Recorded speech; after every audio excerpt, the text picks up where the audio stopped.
To imagine is to create. To imagine is to challenge what we see and invite in the magic of what can be seen.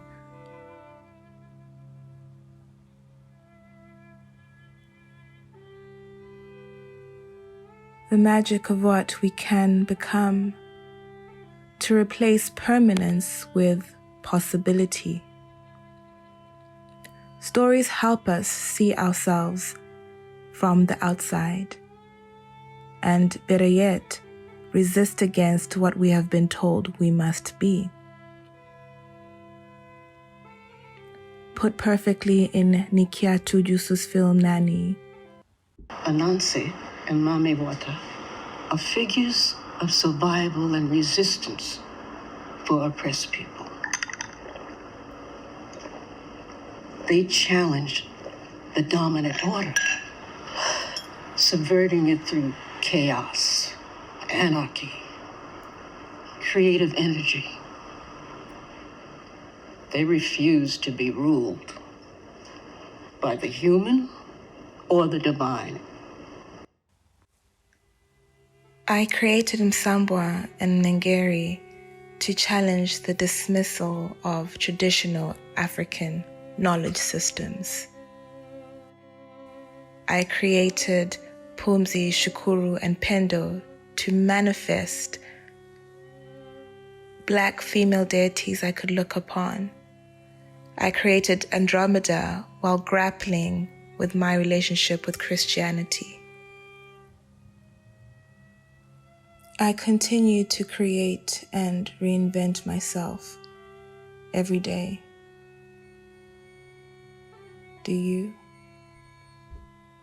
Belief lays in the center of our thoughts, the thoughts that implant themselves in our minds, coming back consistently. What we say, what we do, what we feel to be real, important, what we think of each other. People say they do not want foreigners here. They say these foreigners are taking their jobs and their economic opportunities. There is no job, that foreigners taking our jobs. We need to believe in better things, or we need better things to believe in. New myths, new possibilities, new ways of being alive. Won't you celebrate with me what I have shaped into a kind of life? I had no model. Born in Babylon, both non-white and woman, what did I see to be except myself? I made it up here on this bridge between starshine and clay, my one hand holding tight my other hand.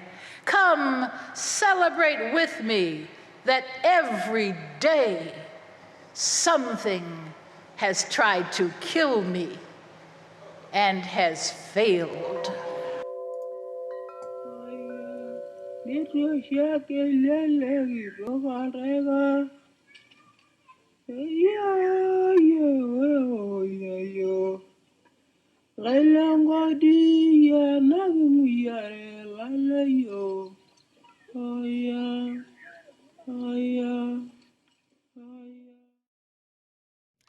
So, hello everyone. This is our very first Chicago Filmmakers podcast recording / roundtable / deep dive conversation. We're calling Like Clockwork. And it's one way that we're celebrating 50 years here at Chicago Filmmakers. And first of all, I want to thank Valerie, Asiimwe, and Amani for that piece to start us off today, and to go around and introduce very, very briefly some of the folks that we're going to be speaking to. Raul Benitez is a programmer. I say is a programmer pretty much like everything here in Chicago, and is our first inaugural Chicago guest. We, as a mission with Chicago Filmmakers, of course, look to the local community, and we're working to essentially create a network between our local artists and our vibrant community here and the rest of the world. I'm joined again by Valerie, Asiimwe, Amani, who is joining us very late in the UK. An extraordinary multidisciplinary artist, as is Charles de Agustin, who is joining us from New York City. And I'm going to let them introduce themselves a little bit more. I first wanted to introduce myself. I am M. Woods. Some of you may know me as an artist working in filmmaking and immersive medias, conspiracy theories, and a little bit of digital sickness. But today I am very proud to be here to join you in my capacity as the marketing manager of Chicago Filmmakers. If you don't know about us, we are a not-for-profit media arts organization that provides filmmaking classes, screenings, other services. We're here for the independent filmmaking community and film lovers in the most inclusive sense. We support the community of Chicago, and we are hard at work every day thinking of new ways that we can bring Chicago film community together with the national and international scene. We produce the Onion City Experimental Film Festival and the historic Reeling the Chicago LGBTQ+ International Film Festival, now entering its 41st year. While I'm relatively new here, 16 years ago, I was an intern here at Chicago Filmmakers, and I've since been a champion of the organization and everything it does. And with that in mind, I want to thank our executive director and the backbone of our organization, Brenda Webb, who has been here for almost the entire span of the 50 years that we're celebrating. And I want to thank Jackie Robbins, our program director, who keeps us organized and on point, and without her, this would not have been possible. It was here that I learned some of the basics of Super 8 and 16 millimeter filmmaking, and for that, I have to also thank Patrick Friel and Jason Halprin. If you're interested in expanding your film education or seeing new visionary work, we have inspirational classes, community events, workshops, and more. So visit chicagofilmmakers.org. Follow us on Instagram as well at Chicago Filmmakers, and you'll hear more about what we do every day. Now, what is this? Why are we here? Like Clockwork is an idea that we created because there's a feeling that you get, especially after, say, going to a great film screening or going to a great art exhibit, where some of the best conversations either occur afterwards or between the artists on stage during the Q&A, not through an interview, not through any sort of biographical content. What we're interested in is the ways in which artists can join together and the tangents of their practice can lead to a deep conversation and maybe can even lead to revelations within the audience. I know that for me, filmmaking in general, cinema, really sparked consciousness in me as a teenager here in the Chicagoland area. And if it were not for some of the pivotal events in my life that did so, I do not know where I would be. And so with that being said, I want to go around. We will begin with Valerie. And then I'm just going to have all the rest of our guests introduce themselves. But the format of today's show is the following. Everyone here has brought forward a topic. We do not know what that topic is. That topic is something that means a lot to them personally or to their practice. It could be something practical. It could be something abstract. And so through the next section of our show, these next segments, we will be hearing from these artists and thinkers and curators on what drives them, what makes them tick. With that being said, I am going to hand things off first to Valerie, and then we'll go around in our circle. Hi, everybody. Thank you, Michael, for the brief introduction. As Michael said, my name is Valerie Asiimwe Amani. I am a Tanzanian multidisciplinary artist, currently based in London. And my work, I'm interested in belief. I'm curious about what makes people believe in things, and the ways in which that what we believe in either makes us form communities or isolates us from our communities, as well as body erotics, language and displacement. Being a person who's been a foreigner for most of my life, I find those two things quite recur a lot in my practice. I graduated from the Ruskin School of Art. I did my MFA there with Charles and with Michael. And yeah, I think that's where I'm going to leave it for now.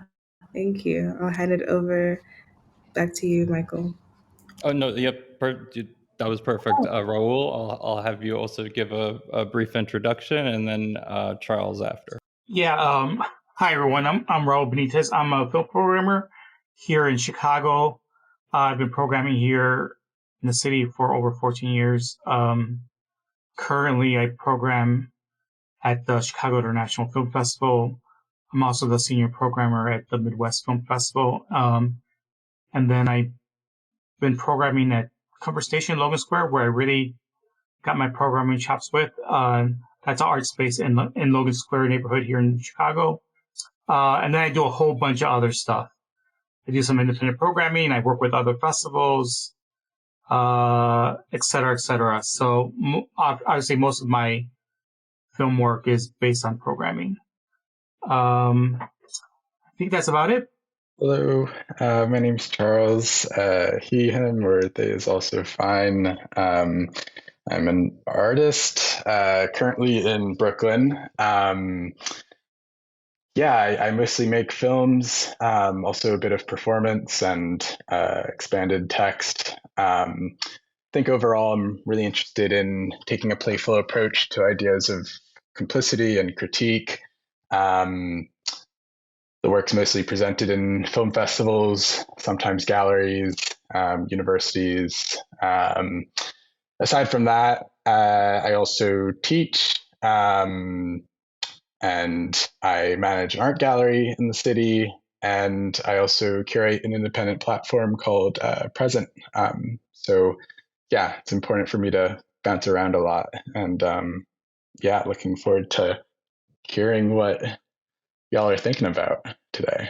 So thank you very much, Charles, too. And so as I was saying before, we're going to begin with Valerie, who will describe her topic and go into however much depth as you want. The floor is yours, and I'm going to put some time on the clock, all right?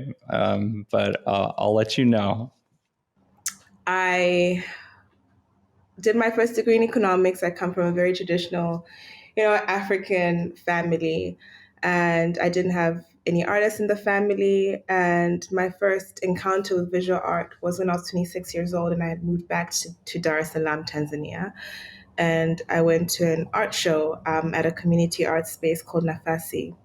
And it was kind of like one of those moments where you're like, everything that I've been trying to express through, at that time I was doing fashion, made sense.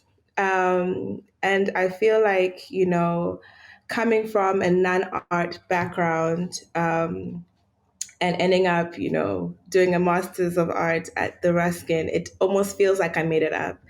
Sometimes I wake up and I'm like, I made this all up, but I find that as a tool for resistance in a way that there's so many things that we're told that we cannot be, as the video said. And I think a lot of my work tries to question why things can't be different. I think thinking about Swahili culture in general and Tanzanian culture, there is this thing, first of all, through our greetings and through how we treat elders, like when someone is older than you, they cannot be questioned. They are immediately respected. So I grew up in a culture where I didn't have to know someone, but I had to accept that they knew more than I did.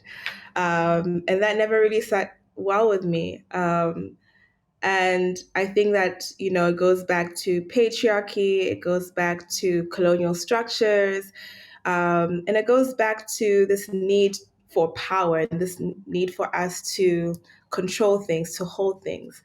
And in a book that I read about a year or two ago was Glitch Feminism by Legacy Russell, and there was a quote in it that really stood out to me, especially in terms of thinking about how do we reimagine, how do we, create new realities, how do we challenge existing realities.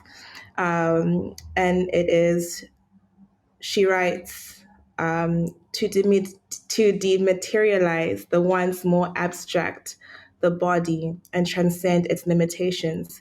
We need to make room for other realities. So that kind of started me thinking about, what other ways can a body exist? What other ways can, we exist?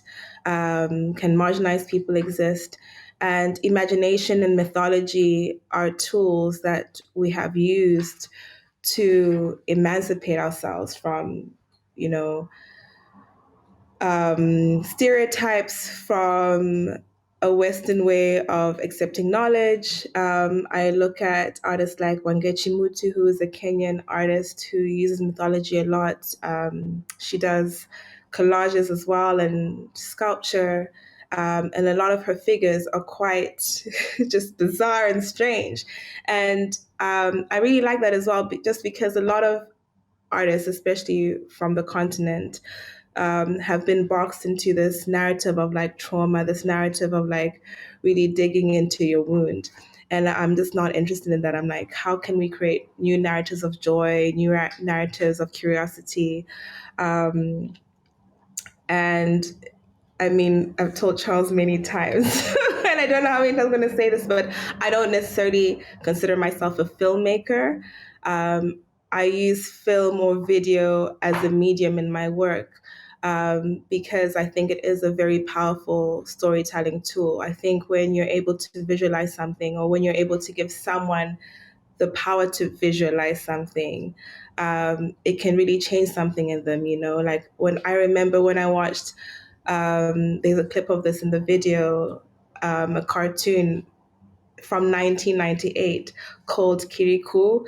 It's a French cartoon, but it was the first Black movie cartoon I'd seen, about this little boy who like runs around, and there's a sorceress who's really evil, but the whole time she had like a thorn in her foot, and he helps her take it out. And I just remember that, watching that movie and like the visuals in it, and I was like, this is beautiful, and I can see myself in this film.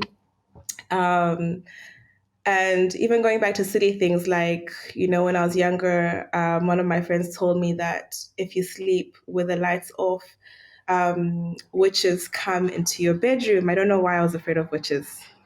Totally love witches now, but witches come into your bedroom, and the only way to protect yourself is to switch on the light, and the witch will turn into an ant.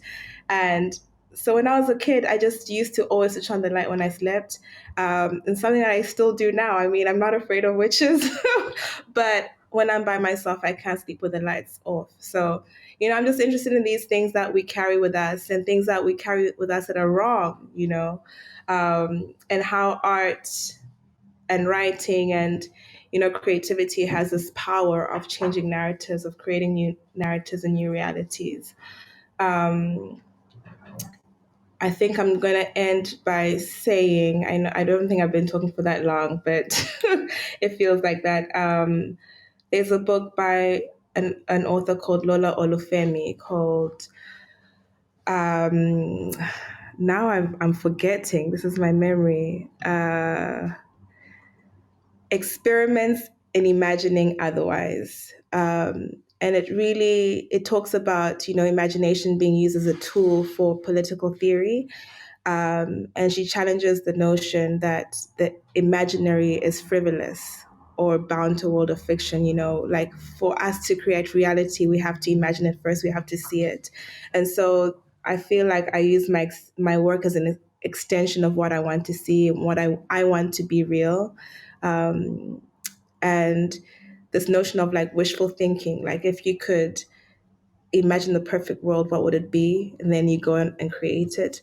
So I think movies are that anyway, films are that, like creating either a perfect world or challenging or approaching the difficulties of what is wrong in this existing world, and approaching topics that are non-approachable. Yeah, I think I'll leave it at that. Like when you think about imagination and love as the two most important tools to combat hate movements, to combat misrepresentation, that I think is at the core of my practice, and I think imagination lies at, and curiosity lies at what drives me to create more, to access maybe parts of me, metaphysical parts of my culture that I would have shied away from because it's not academic, or it's not, or it's too superstitious. I think those are the things that interest me more now in my artwork. Yeah, thanks.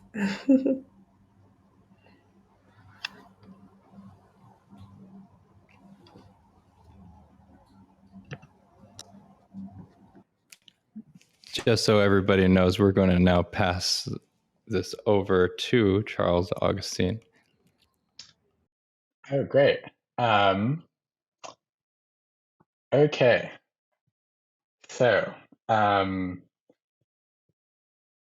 basically, I want to do something that is going to be helpful to me and where I'm at in my practice right now, the film I'm currently developing. And I did want to, and basically what it's just going to be is me reading a bunch of quotes.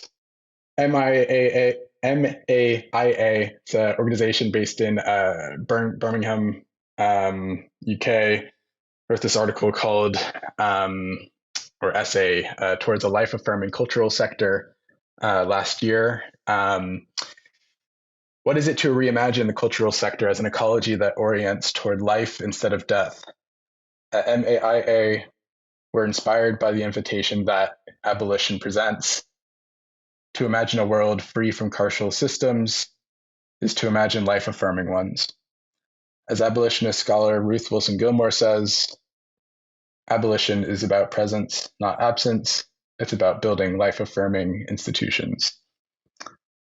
The White Pube are kind of online-based art and culture critics based in the UK as well. And what I'm going to read now is a caption from an Instagram post from last year.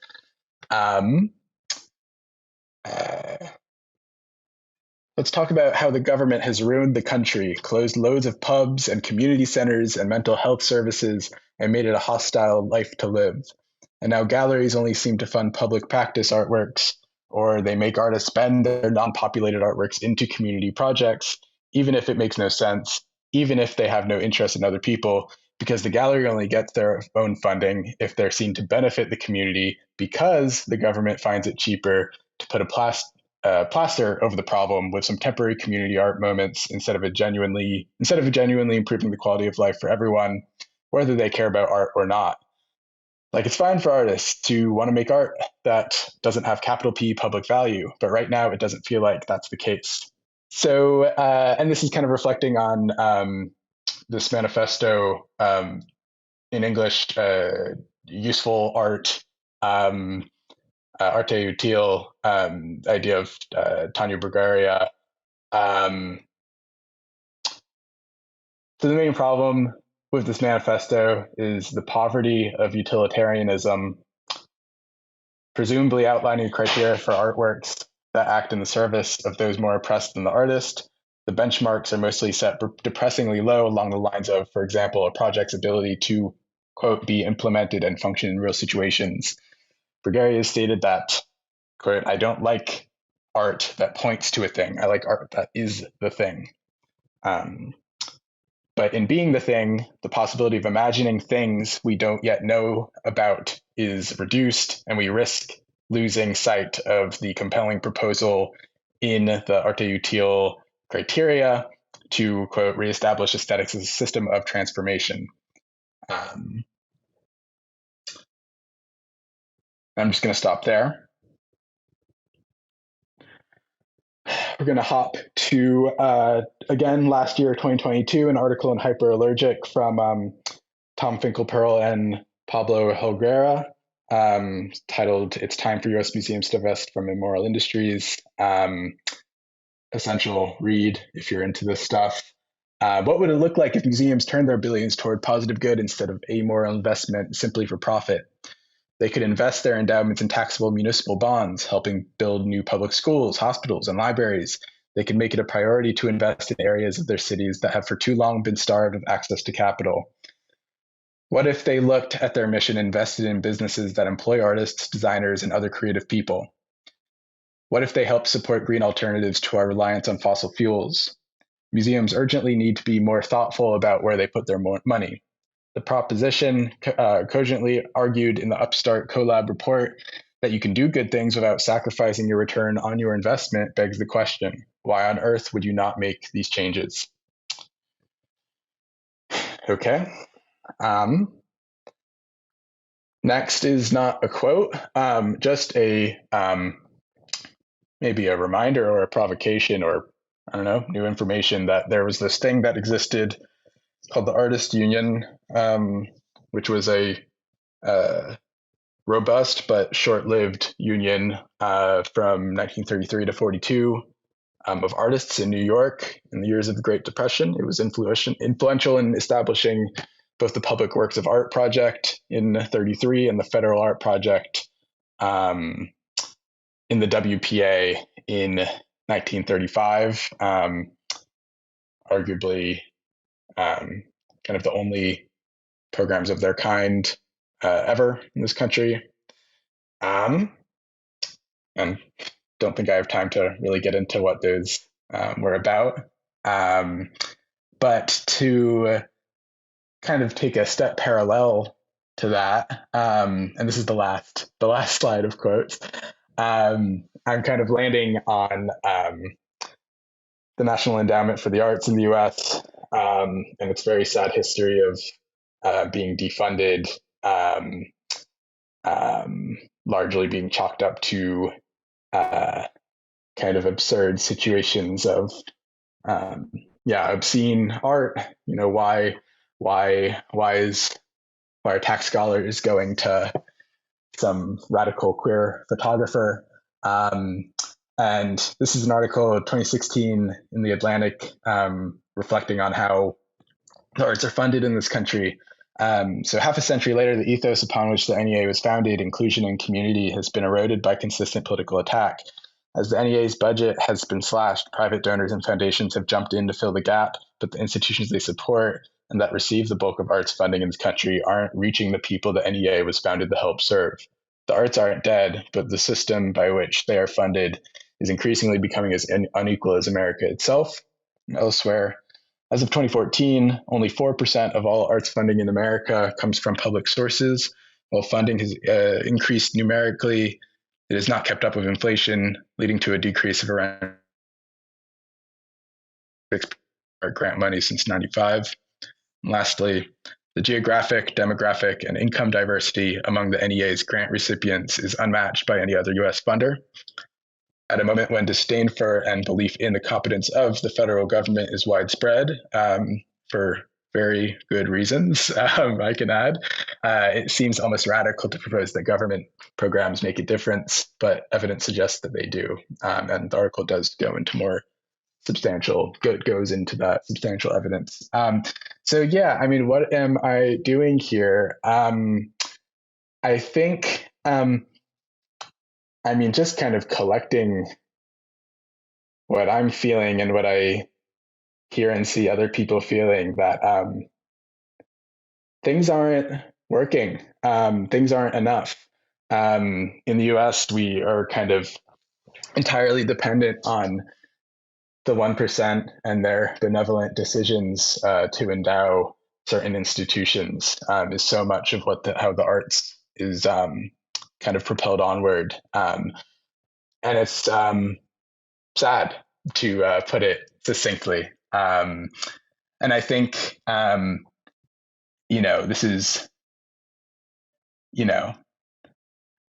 I think this issue relates to much more perhaps urgent issues of the lack of universal health care, kind of the ongoing battle for reparations in this country, affordable housing, so on and so forth. Kind of a real poverty of care and collectivity in this country's politics, and generationally, it doesn't appear to be getting much better. So, I just think these are thoughts that I wanted to throw out, and that's where I'm gonna leave it. Thank you very much, Charles, and I'll hand it over to you, Raul. Yeah, thanks.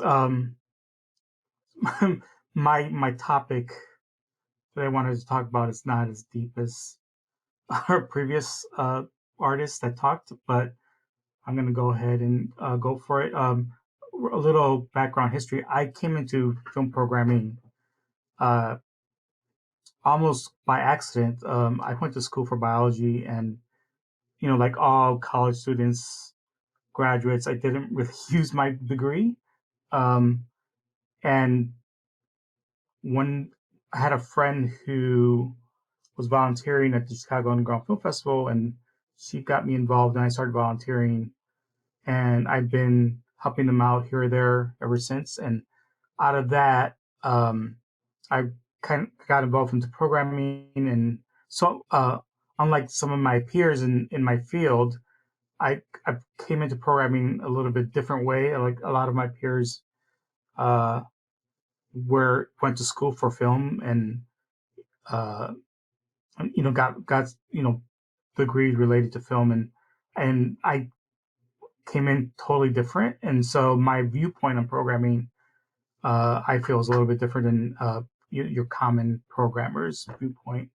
And so when I started programming, one of the things that I noticed was that programmers tend to gatekeep a lot of information about what they do and how they do things. And I felt that there wasn't a lot of sharing of knowledge programming. And so me and my partner at the time at Comfort Station, Nanda, we started this potluck where we invited most of the programmers in the city, because we felt that we felt that all the programmers should meet at some point, and because we're all doing the same thing. And just the only difference between programmers is that some of us have bigger budgets than others. And so I thought that having this meeting of programmers a couple times a season was important, because I felt that we should all be sharing information and knowledge, and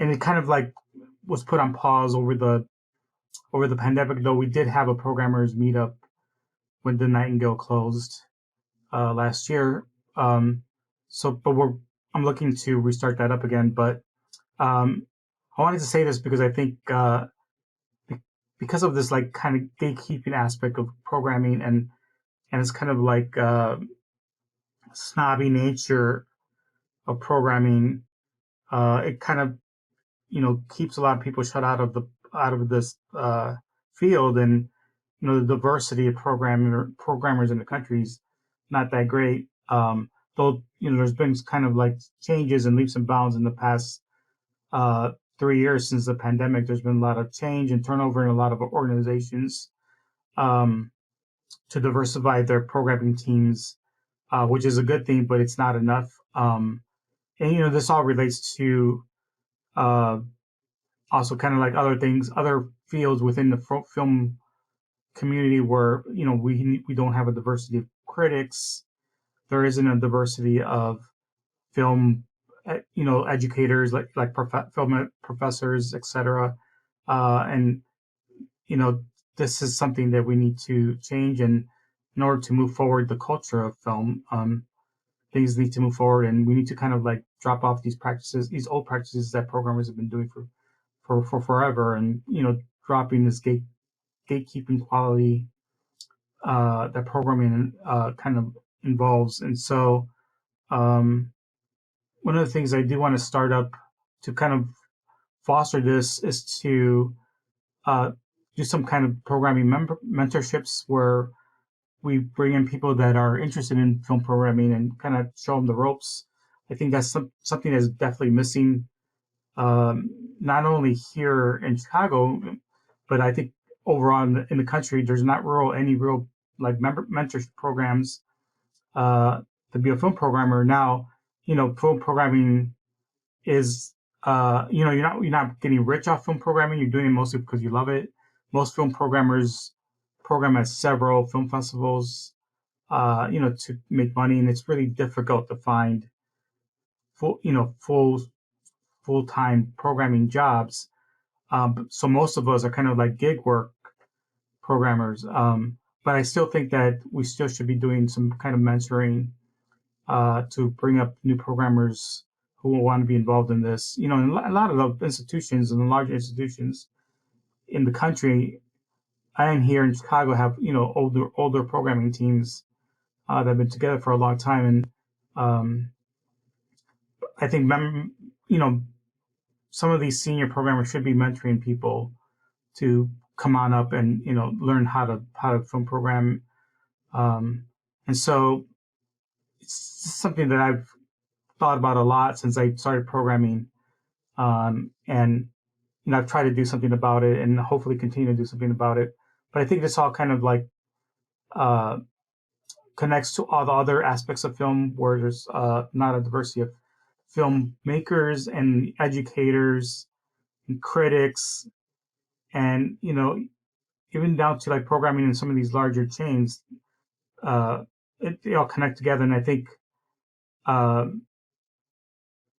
there definitely needs to be a change in the way the the diversity of programmers, and kind of how they work and share knowledge.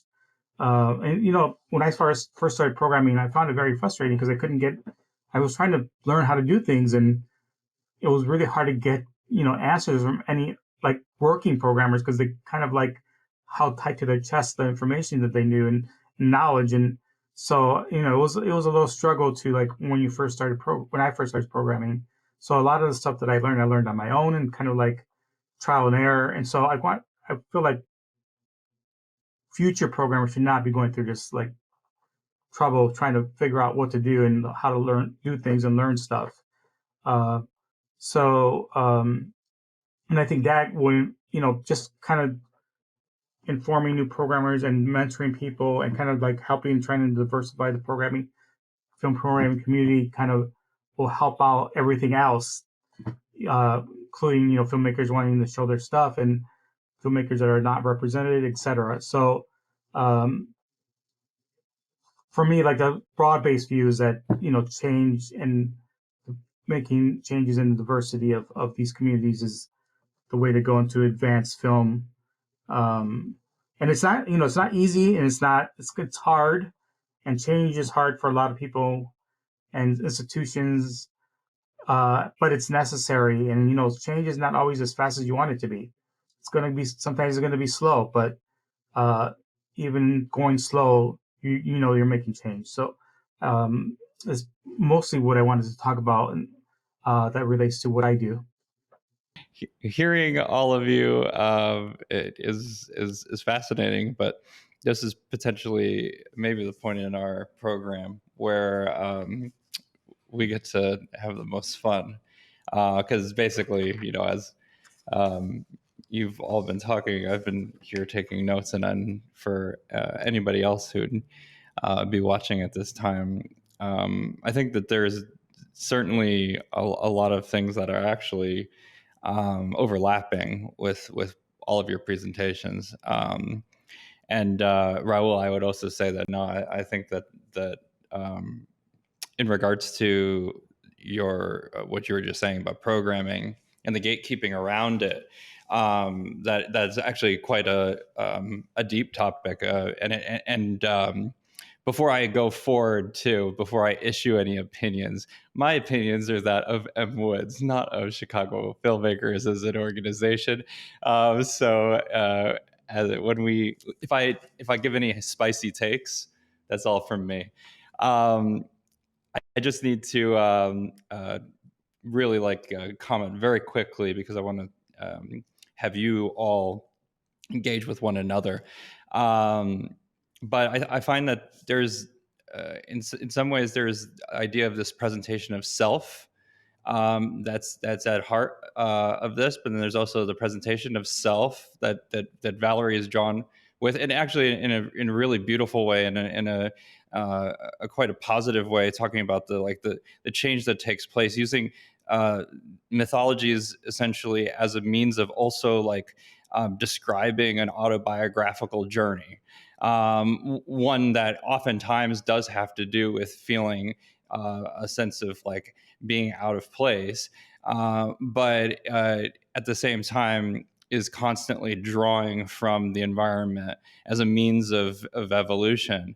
And I find that with all of Valerie's work, I was talking to Raul before this, there is a sense of both the digital flattening of the space, as you use video, for instance, as you said, as one aspect of your artistic practice. And at the same time, the performative parts of your practice do the exact opposite. They bring to life everything that you've been through, and you're able to manifest it quite physically. So there's always this compression of space, and then this expansion of space that's occurring within your work, and that I think that is in particular to why I gravitate towards your work.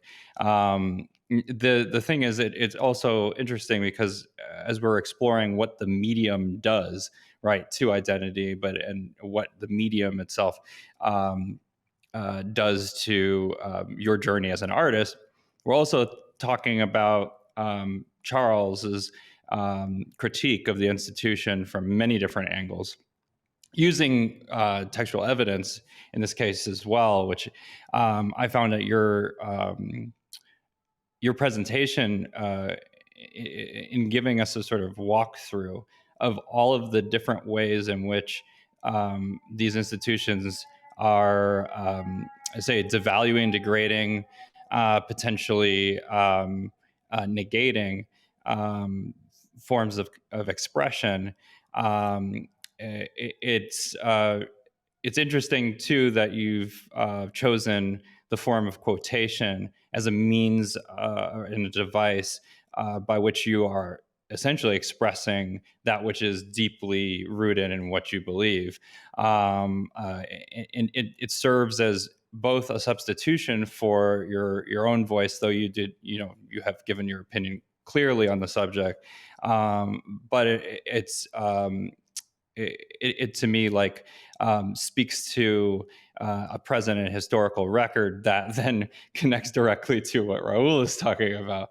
The idea of the gatekeeping, say the lack of funding, the lack of humanity in care, or the lack of caregiving. To me, there's all of these things kind of boil down to, on one end, working communities of, and I mean by a functional community, versus these dysfunctional communities. And they seem to be where the gatekeeping occurs, is on the border of these elements of dysfunction, or that only function, say, for a particular few. In my own experience as a filmmaker, what I have noticed is that the only times that you are able to let's say, achieve a sense of allowing or getting your expression out there is through institutional structures, or through the gaming of, or the infiltration of institutional structures. If anything, actually, you're silenced until you find the way, as you were talking about, Raul, to either learn the techniques that are hidden on your own, or through a sort of nepotistic giving of those techniques, or you have fooled essentially the structures that would normally negate your ability to transgress them. And so it's very interesting and awesome to have this conversation inside of an institution that I love, that I actually feel in many ways is the exact opposite. However, as all arts institutions are, as all arts organizations are, essentially both a relation to a community. They themselves are a non-entity, and so we can only, say, infuse that non-entity with our own work, our own personhood, as much as possible, so as to, say, both transgress and sort of infuse a sense of humanity within a structure that is inherently nothing. So, with that being said, I'll throw a grenade back, and anyone, please, not necessarily in response to what I'm saying, but in response to anything that you've heard, you can speak freely. I think I could. I think we were saying about how to attack structures.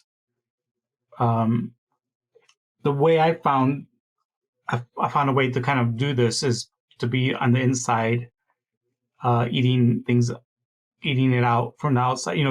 Going in and coming out of it. I found that easier. A lot of times, we try to attack a structure from the outside, it's going to resist you to the point where it doesn't want you. And so I think trying to get inside of it and then busting out of it, I think for me, it has worked. And it's a long process. But a lot of it depends on also, like, even though, there's these gatekeepers in there, but if you do good work and they notice, then you start getting traction into what you really want to do.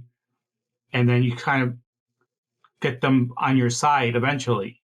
And it's a slow go. And I know a lot of times, people want change so fast, but, sometimes it just doesn't work that way. You got to kind of do it slowly.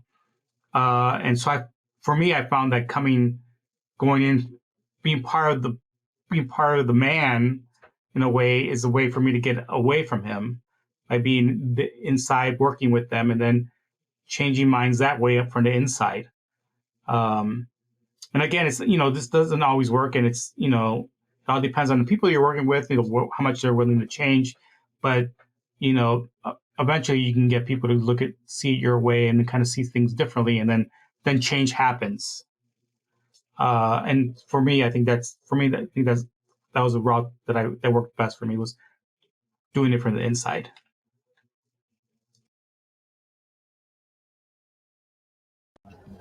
Trojan horse. I mean, I completely agree with you, Raul. And even when Charles was talking about, accessibility to arts funding, I mean, I think about the only reason I left Tanzania was because where there was no funding, there was no access to that. I mean, there are many reasons why a lot of developing countries don't have arts funds, etc. But there's also not, beyond that, there was no value, there was no respect for the art industry, and it's interesting hearing from, like, an American perspective, the struggles and the barriers and the fact that, there's still this very controlled environment. And I don't really have a thought put together. I'm just talking. But I think it's really important to have the community. I think that's the only way that you can kind of get through it, even if you're Trojan horsing and you're getting inside, like, there's also that really big responsibility of how then do you let other people from within your community inside? And how do you bridge those? I mean, I'm interested, Raul, as well. I mean, Charles, you started Present and you're starting your own thing as well. And Michael, you're inviting us onto this, But Raul, I don't know you that well yet. And I'm really interested in, like, what, once you do get inside, like, what are the ways that you use to make sure that you're feeding the rest of the people in? Because it's also that pressure of being like, you still have to uphold, now you're here, you have to uphold this certain, I don't know, you also have to uphold the barrier, but how do you pretend to uphold the barrier while leaving the back door open? Yeah, I think that's a great question. It's not easy. You're always going to find resistance. It's just the way it is, because people are resistant to change, especially people that have been inside of a structure for so long and they're kind of set in their ways, and they set up barriers. And sometimes they set up barriers, they don't even realize they're setting up barriers, but because they've been in that structure for so long, it just happens. So the way I approached it was, I just once I got in, I did the best work I could, and once they kind of notice that you're doing good work, and then they start listening to you, and so this is when you go in and you start saying, hey, maybe we should do the things this way, or maybe we should invite this artist, filmmaker, or whatever. And so it's slowly like chipping away, and then people start seeing it your way. You're like, oh yeah, we should be inviting this artist, or we should be doing it this way. And a lot of times it's kind of like just pointing things out to them, like, hey, like, this organization, look what they've done, and they've kind of changed things around. Maybe we should start thinking about doing the same thing, or changing things differently, and eventually, in a weird way, like, logical thinking kind of changes their mind, because then they kind of see, oh yeah, this is working, or this is something we should be doing. And so I think that's the way I kind of like try to bring about changes that way. It's not a fast track, and it's not easy, and there's going to be resistance, but it will happen. Eventually it will happen. So, I think a lot of institutions now, film institutions now, are kind of realizing that they need to change and they need to do things differently. The audiences are different now.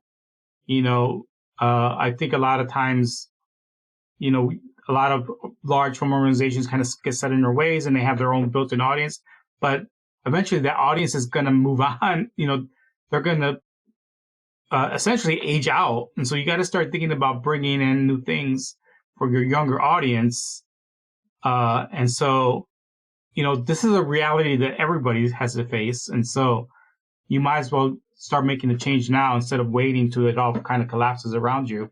And I think a lot of, in the past 3 or 4 years, I think a lot of film organizations in the country have kind of, at least here in the States, have kind of realized this. And so there's been a lot of change programming wise, and just, what kind of filmmakers invite to things and stuff like that. So, it's being on the inside like a Trojan horse, it's slow and go. It's not going to be fast, but it works. Eventually it works. At least it worked for me. And I'm still working on it. So it's ongoing. It's ongoing work. I can contribute some potentially scattered thoughts. I think I agree with a lot of what's being said. I think where I get tripped up, and this isn't targeted at this particular conversation. I'm thinking of lots of different contexts and people I've spoken with. There's this great programmer and writer, Miranda Mungai, based in the UK, and used to be a programmer for notable film festivals, but has since moved to create her own art and film organization in her hometown, funded by Arts Council England, or hopefully funded by Arts Council England, as something that could potentially fill a gap in that area. And I'm reminded of her because I don't know, I think, not to put a dichotomy between these things, they're kind of interdependent. But there's so much work that can be done on the level of programming, engagement. Literally what is being put out into the world. But then it feels like there's this other work that is not more or less important, but feels more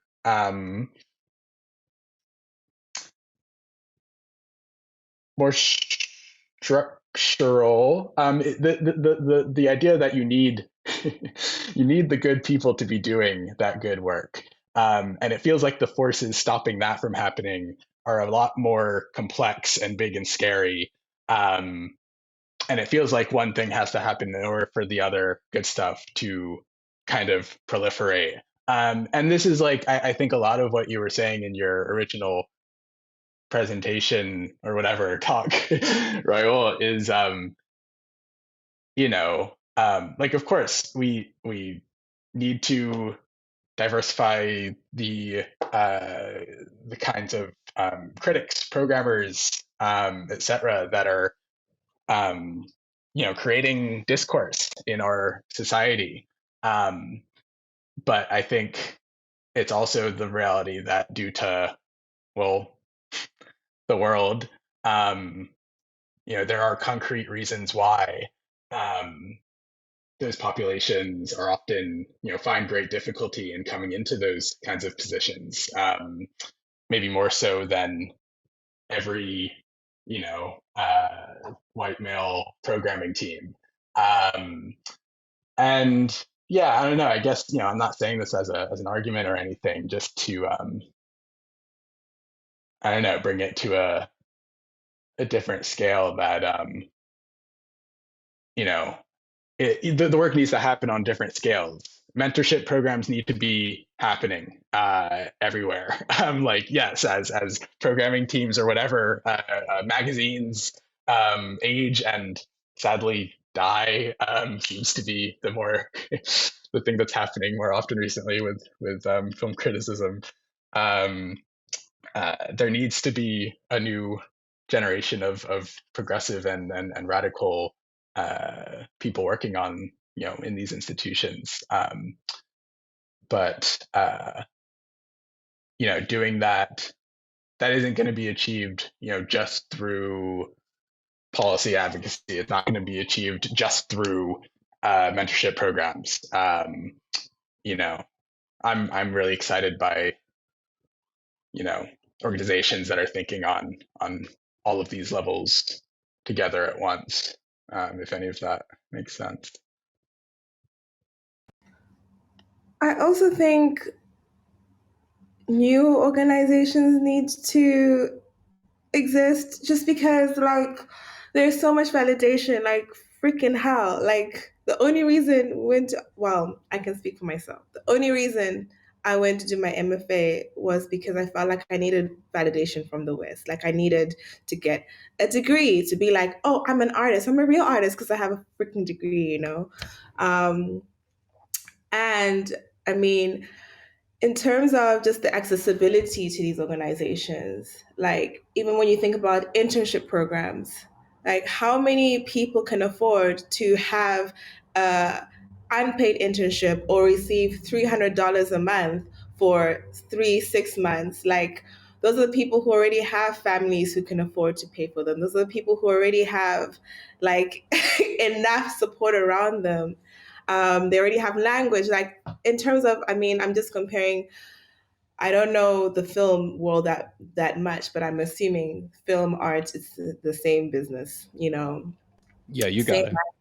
language, same language, like it's like you have to have the language, you have to have the network, you have to have all these things that those things by themselves are already so many barriers, and just the amount of responsibility that you feel when you've managed to get yourself somewhere. Like the only reason that I'm here is because I was privileged enough. Like I can speak English. I can make sentences in English. And it's like that's ridiculous. There's so many other creatives. There's so many other people who don't have the English language as a tool to hold on to.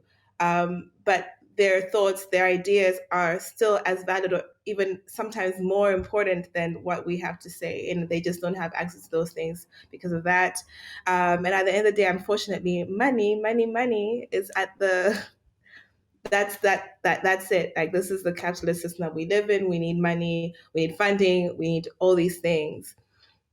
I don't know why I'm so irritated by this topic. I just realized my voice is like, oh, because it's frustrating. It is frustrating because you end up once you're in it as well, you can't stop as well. Like you're either gonna keep on going forward and keep on moving forward and keep on trying to accumulate, the network, accumulate the wealth and sustainability to be able to pull other people as well. But it's also so exhausting. It's so tiring. Yo, I'm tired. You're not tired? So tired. Anyway, that was my little rant. I'm No, I done. love that rant. I mean, I there's so much here. Real quick, I'm going to be fast, but I might say some spicy things. So like, keep that in mind. This Trojan horse idea, right? What is the Trojan horse? But is an insurgency, right? It's also a virus, and I think that in part that's kind of the only means by which one can act within an art-based system. I had somebody, I won't say who, but a number of years ago when I asked, like, how do you get into galleries, right? How do you do that? And he, I was completely for real about like my own conditions, both medical, physical, as well as financial, that were essentially barriers at the time for me being able to get into a particular scene. And this is in Los Angeles. And he told me this, and this is not a condemnation of him. This was actually really like he gave me the perfect way of thinking about it, that they're not interested in those people who are not able. They wanted to see somebody who was capable of being, quote, functional, who had a nice job at a design firm potentially, and then was doing their art practice the side of it. And then you'll get in.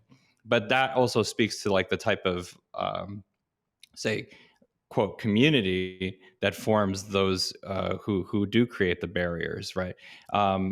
This ableism, I would even further argue, is used then by those who do have some sort of institutional power, or even simply have like a sort of online social media power. And at times is wielded as a false device, as another form of a Trojan horse. While I say, as a person who suffers from multiple disabilities myself, especially those disabilities that are invisible, are ones that are going to be wielded against you, and especially if you can't interact in the very strict, rigorous protocols that go themselves unseen within our communities. I used to call it the cheese and crackers events, right? How do you get in? How do you mix in? Especially if you're somebody who already has anxieties about all of the social aspects. The essential thing it boils down to is, for as liberal-minded supposedly as the art world tends to be, it's pick yourself up by your bootstraps, or at least medicate yourself until you're capable of mixing with those crowds, and that to me is disgusting. Actually, it seems to me really neglect and a lack of care from, and I'm not grouping anyone in particular, because I think all of us have served as curators or programmers in some way or another with our practices. But there was one point potentially an idea of scouting talent, of actually going and finding others, of going into communities where there were not, say, the resources for folks to be able to be seen already by an establishment. And instead, what it seems to be is that institutions piggyback off of one another's finds. And those finds are really only possible through particular academic programs, and not pointing any fingers at academic programs, let's say, but it's quite obvious who they are, because you begin to see them on many, many, many resumes in every given city, for instance, or any given country. You'll see like those who are making it in the gallery system, and oftentimes you'll find that they do share some of the same academic histories. Submission fees. As we were discussing, in the United States, there's one aspect of it where submission fees are necessary in order to be able to have, say, a not-for-profit organization run anything.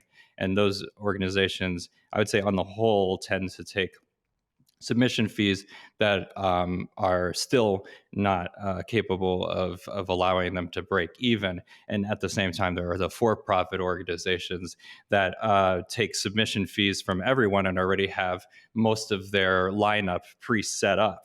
And who knows if they actually watch your work. That's a massive form of gatekeeping. And then who is it that they actually give those slots to? But the names that they're looking at, the names that one looks at, may also be a way in which I think that the structures are set.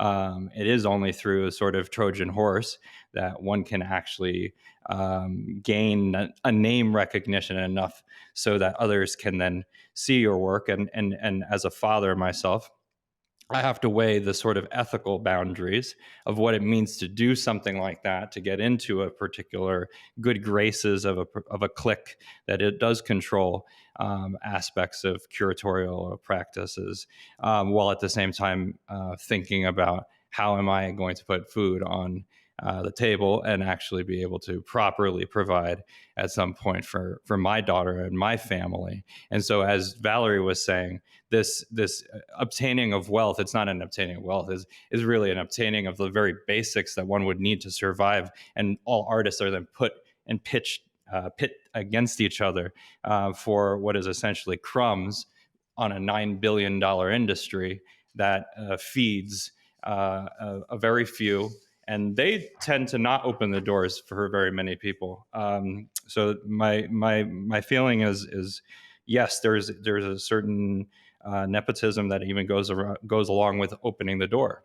People have to know who you are in order to open the door, and at the same time, maybe it's in your personal practice as a human being that you attempt to, if anyone reaches out to you, no matter who they are.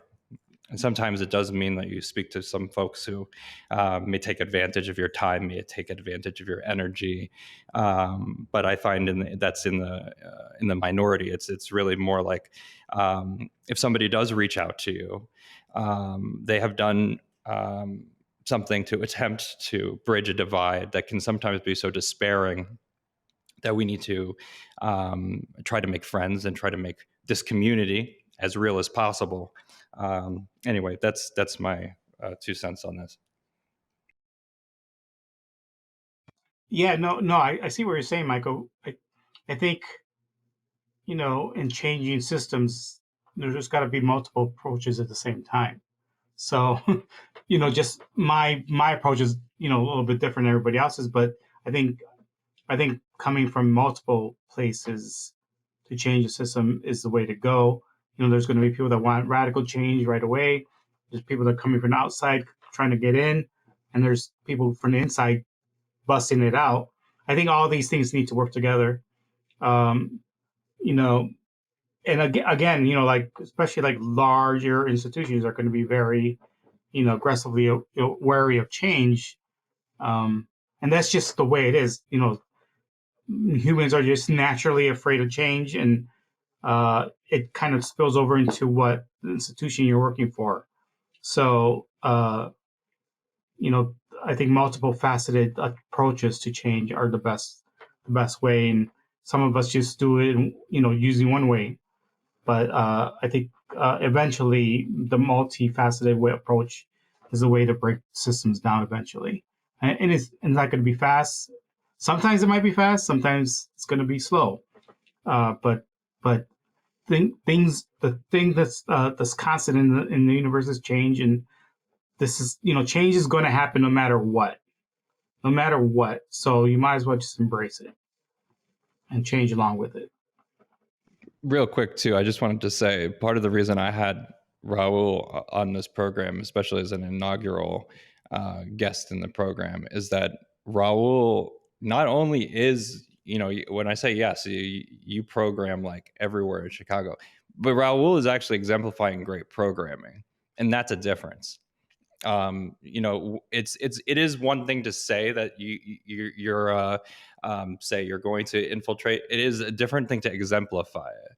And so it's an amazing thing that we have this conversation with all those here, because everyone here actually exemplifies this and is not, and I can say that personally, but I could also say that even from afar, and looking at the work that one does, it's quite obvious and evident. But I've also had the privilege of being able to even just see Raul's like notes on particular things, like on a movie, for instance. There's a difference between somebody who obviously is watching and obviously looking for that which resonates, right, in any particular work, as opposed to those who immediately approach their job with a sense of barrier to begin with. I agree with you. I appreciate that, Michael.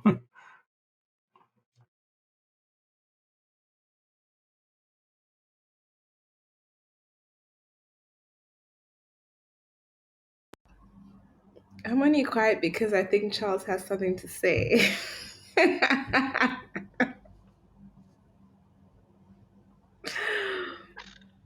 No, just looking at all of your wonderful faces. I really don't.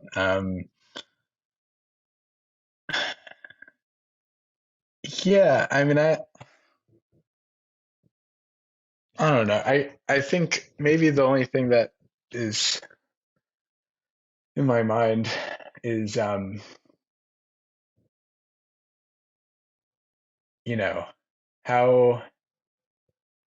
much people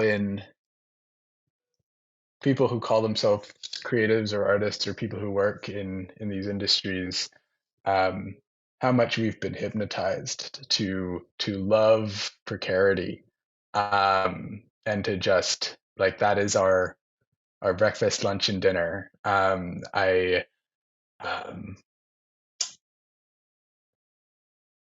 Students I'm teaching right now, who are largely, some of them are seniors and going to be, moving to, they have LA dreams, and just going to be, working on sets and whatnot. And I knew this, but it's always really shocking to see how it's, how romanticized the labor conditions are just romanticized, and how much people actually look forward to it. And this is like, teenagers or 20 somethings who are excited about this stuff still. And yeah, I just think this conversation is leaving me at a place where I'm thinking about how we need to feel empowered to ask for more. Of, in terms of supporting each other as individuals, and also when we direct energy within our own institutions or outward to institutions that we're not part of, Yeah, like I just want more for everyone. um, and yeah, we've been led to believe that it doesn't exist, but it's out there. I wonder if like collectives and like mentors are a way to bridge that, because when I was kind of starting out, I reached out to an artist, the only artist I knew at that time, and I was like, can I just come to your studio and talk? I was just very lucky. Rehema Chachage, we're now in like a mini collective, and she was kind enough to be very honest and very open about her practice. And she very much was very realistic with me. She told me about galleries. She told me about, like, we need people to tell us about these things because it's nowhere else, And I think it's really romanticized when you look. I mean, when you look on YouTube, which is like the basis of free learning for everything, like there's no real conversations about how difficult it is, how dangerous contracts can be, how much people can take advantage of you, especially when you're that age, because you're young, you're 18, 19, I don't know, 21, and you have been told that this industry, yes, struggle, romanticize the struggle, romanticize that you're being overworked and underpaid or paid nothing. So when you have someone there, or when you have a collective of people even that you're sharing, if it's a group of independent artists and independent filmmakers, and you're sharing opportunities and you're applying for things together, maybe this is a way to bypass, having to be in an institution in a way, and also using the collective CV might be a new idea. Like me by myself, I have certain things. You Charles, you Raul, you Michael, like how can we start using like this collectivity to gain power and to gain more validity in our own rights, but as a collective, and create funds for ourselves. I don't know. I think it's yeah, just ideas, I guess. But we can make it happen. Um, but I think it requires what the opposite of what we've been told to, as creators, right? There's a lot of competition. There are so many fans. There's so many open calls. There's so many this, and I think because of the way that we have been programmed a lot of the times in the creative industry, is like sharing is like, oh my God, but if I don't get this, what am I going to do? Like, I need to look out for myself. And it's like, actually, if we all look out for each other, maybe we'll just get a little bit further, yeah, that's that on that.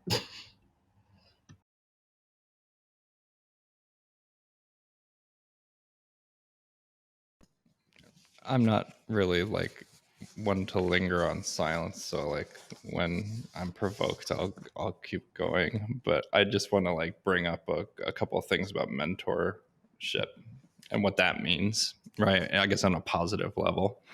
And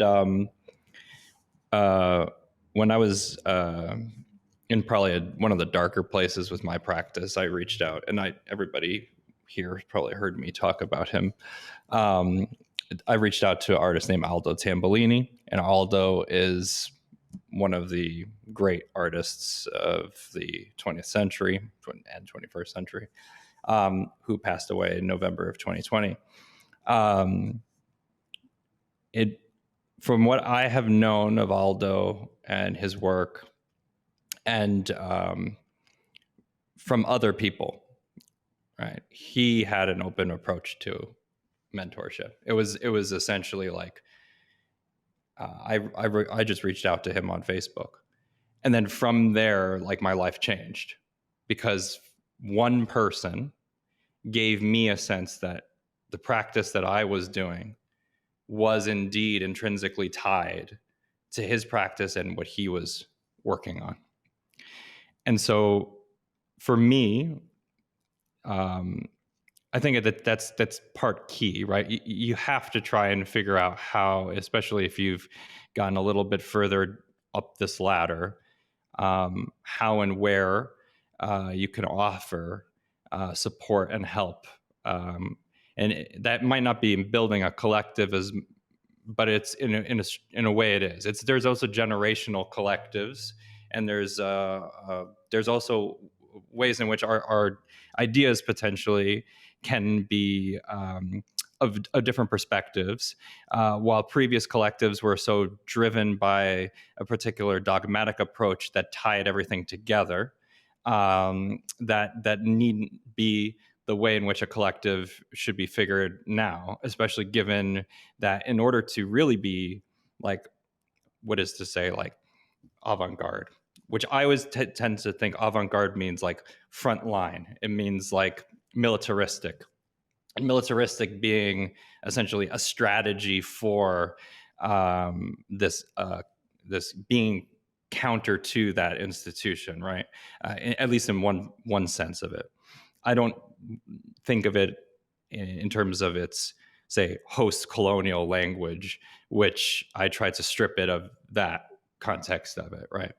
But rather this idea of what it is to be avant-garde in the contemporary sense, or in the sense of now, is to also to give up this idea that you know everything and that your perspective or philosophy or theory upon everything is the only one, but rather that there are thousands and millions of others who you can actually commune with in a collective sense, who would not share, let's say, your impetus or the thing that makes you work.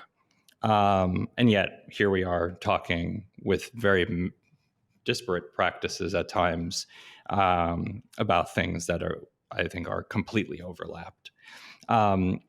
Maybe the one bit of positivity one can wrestle out of that is being someone who has like eaten at a 7-Eleven when at my worst, or lived in a car, but still having the ability to have a support network, a stable support network in that sense. That there's something that still drives us together, and can allow us to find maybe a mutual solution, if not a solution for the whole. The other thing that I'll say in regards to it, though, is the way in which artists do the opposite, though, can destroy someone. And I have experienced, and I think others have as well, what happens when you reach out and somebody totally negates you and makes you feel like there's nothing.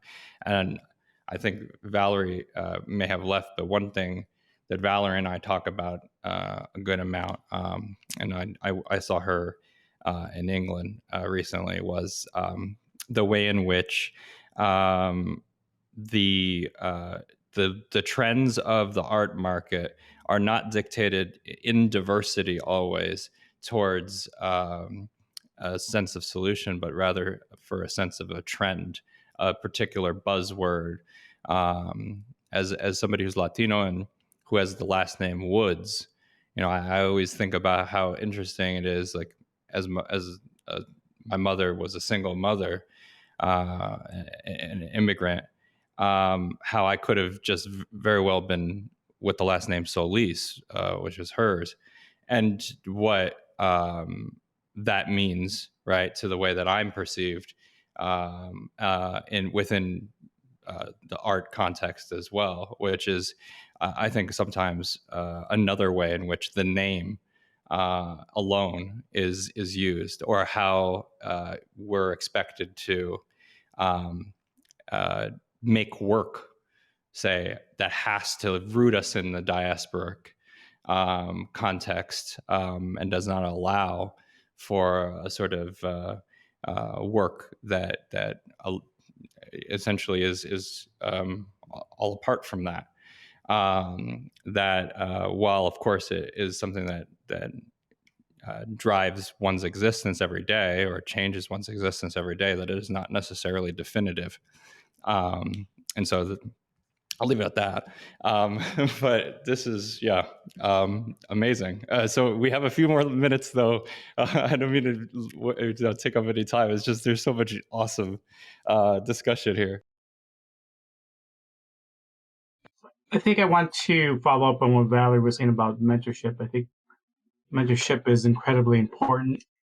I think it's important in kind of all kind of disciplines of art, because, you know, they don't teach you everything at school. Like, they don't teach you anything about contracts. They don't teach you anything about budgeting. They don't teach you like basic things that you need to make your art move forward. And I run into that a lot with filmmakers. Like, they're a lot, you know, I've been invited to talk to the experimental film class at DePaul University here in Chicago. And a lot of my talk with them is just, you know, if you're telling them, like, if you're really serious about filmmaking, you need to kind of do certain steps to get there. And a lot of it is just getting out of campus and just seeing things that are not on campus and just going to different kinds of screenings, small, big, meeting other filmmakers, because, you know, if you go to these smaller screenings, you're going to meet filmmakers that are doing the work that you want to do. And so I think, you know, as, you know, a mentor could just kind of, you know, move that along with the person they're mentoring, and, you know, make them see things different ways and kind of expose them to things. And, you know, in this class that I lectured at, you know, this is the things that I tell them. Like, you got to get, you know, if you're a serious filmmaker, you got to get yourself out there and, you know, meet people and tell them that you're doing stuff. Because, you know, if you're just a filmmaker sitting and you're at home and making stuff and you're not showing it to anybody, what's the point? You know, and there's a lot of filmmakers that do that. A lot of kids that just, they filmmake at home and they, you know, they put it up on YouTube or whatever, but they don't really, you know, go out there and kind of like say, hey, I made all this cool stuff. Can you take a look at it, or even program it? So I think, you know, mentoring artists, and, you know, getting them to kind of realize it's kind of, there's this reality of your work. Like, there's a reality that you got to get things out there, and, you know, and get people to see it and read it and watch it. So I think that, you know, having a mentor should be part of everybody's practice. I think, as far as like people that are kind of in senior positions, need to do this, whether they like it or not. They need to impart knowledge and wisdom, and I think mentorship is vitally important to do this, especially in the arts. I think, because there's so much in the arts that they don't teach you at school. So yeah.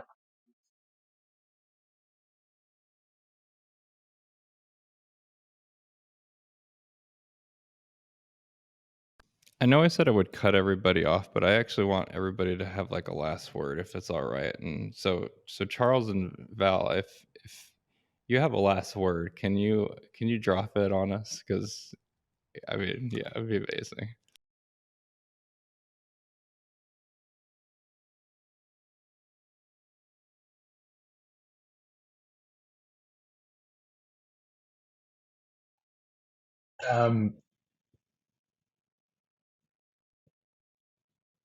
I can give you a last sound. I'll accept it.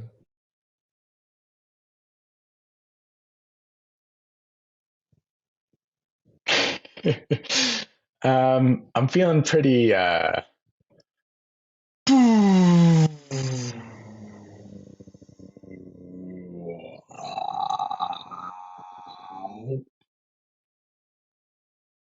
how's that? I like the last part of that, especially. Cool. How about you, Val? What the hell am I supposed to say after that? I think my last word is Wow. um, no, it's honestly it's been great, and I think it's uh, um, oh, this word, I hate this word, but I'm gonna say it. But I hate this word. Let it be noted. Generative. To have these kind of conversations, because then you don't feel as alone. I think our practices, being programmers, being artists, um, it's a lot of being inside of your own head. So it's nice holding hands. I feel like I'm holding hands with people virtually. That's all. Let's hold hands more. That's my last word. More holding hands. On a more serious note, I would also like to hold hands more. And yeah, I was looking forward to this all week, and I feel like my expectations were definitely met and exceeded. And I'm looking forward to tuning in every week as well. Yeah.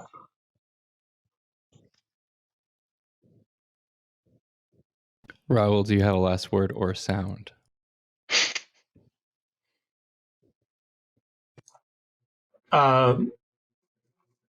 Just keep making art. Don't stop. Don't let anybody stop you. And don't let any kind of barrier or person stop you, because if you move forward, it's just going to annoy them more, and it's going to be even better. Annoy people with art.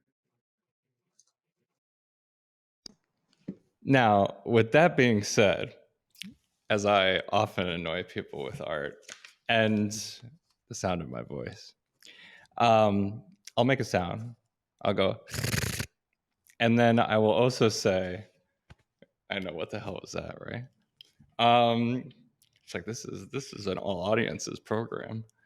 I really, honestly, I could never. This was amazing being able to talk to you all. I send out a lot of love to each of you, because it's also, your time is valuable, and thus, like clockwork, we must be gone this week. But next week, we'll have another awesome conversation.